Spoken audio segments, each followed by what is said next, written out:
ઢસા પાસેના મોટા ઉમરણા ગામ નજીક રમણીય સ્થાન નર્મદેશ્વર મહાદેવ આવેલ છે. પ્રાકૃતિક વાતાવરણ વચ્ચે શિવજી સાથે શક્તિ અને ભૈરવ સ્થાન દર્શનીય રહ્યું છે. પ્રાચીન નથી પણ અર્વાચીન એટલે કે થોડા વર્ષો પહેલાં જ નિર્માણ પામેલ મોટા ઉમરડા પાસે આ નર્મદેશ્વર મહાદેવ સ્થાન આસપાસના ગામોના ભાવિકો દર્શનમાં રહેલ છે.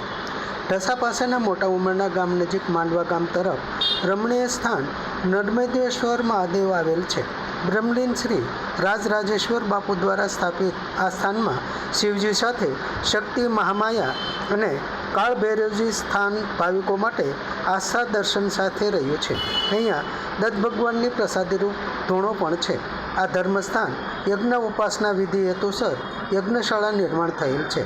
ફૂલ છોડ, વૃક્ષો અને પક્ષીઓના માળા સાથેની પ્રાકૃતિક મોજ આ સ્થળે ભાવિકોને મળી રહેલ છે.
દસ નામ જૂના અખાડા હરિદ્વારના સંન્યાસી અમારા ગુરુ મહારાજ હતા શ્રી રાજરામેશ્વરગીરી બાપુ, ગુરુ ગુપ્તેશ્વરગીરીજી મહારાજ હતા. એમના દ્વારા આ એની તપસ્થલી છે અને પોતાના પરંપરા પ્રમાણે પંચદેવની પૂજામાં શિવ ભગવાનની એને અહીંયા નર્મદેશ્વર દાદાની સ્થાપના કરી છે. જગ્યા લગભગ 45 થી 50 વર્ષ જૂની છે અને ખૂબ અહીંયા બાપુએ તપ કર્યું છે ને મહામાયામાની પણ અહીંયા સ્થાપના કરી છે અને દત્ત મહારાજની અખંડ ધૂનીની પણ અહીંયા સ્થાપના કરી છે અને ખૂબ આજુબાજુના ગામના લોકોને રોજગારી બાપુએ આપી છે ને ખૂબ અબૂત સમાજને બાપુએ ધર્મ તરફ વાળવા માટે પૂરું જીવન પોતાનું સમર્પિત કર્યું છે અને ખૂબ તપ સ્થળે કરી અને બાબા નર્મદેશ્વરની સ્થાપના કરેલી છે. ને બાપુ 5-6 વર્ષ પહેલાં 2019ની અંદર બાપુ દેવસ્થાનમાં બિરાજિત થયા અને બાપુનું અહીંયા બાજુમાં સમાધિ સ્થાનક કર્યું છે.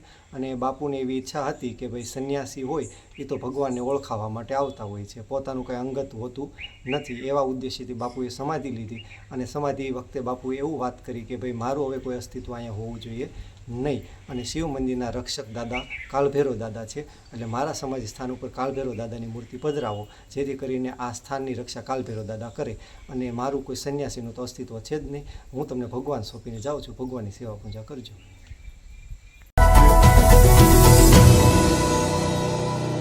સમાજ માટે, સત્ય માટે, સત્યપૂર્ણ સમાચાર પ્રસારણ આપના મોબાઈલ પર તરત જ લાઈક કરો, શેર કરો અને સબસ્ક્રાઈબ પણ કરો. અને હા, ઘંટડી વગાડવાનું ન ભૂલશો. આભાર. સમાજ માટે સત્ય સાથે સત્યપુંજ અહેવાલ, સમાચાર તથા જાહેરાત પ્રસારિત કરવા સંપર્ક સાધો. સત્યપુંજ સમાચાર પ્રસારણ, લબ્ધિ કોમ્પ્લેક્સ, તાલુકા પંચાયત સામે, સિહોર.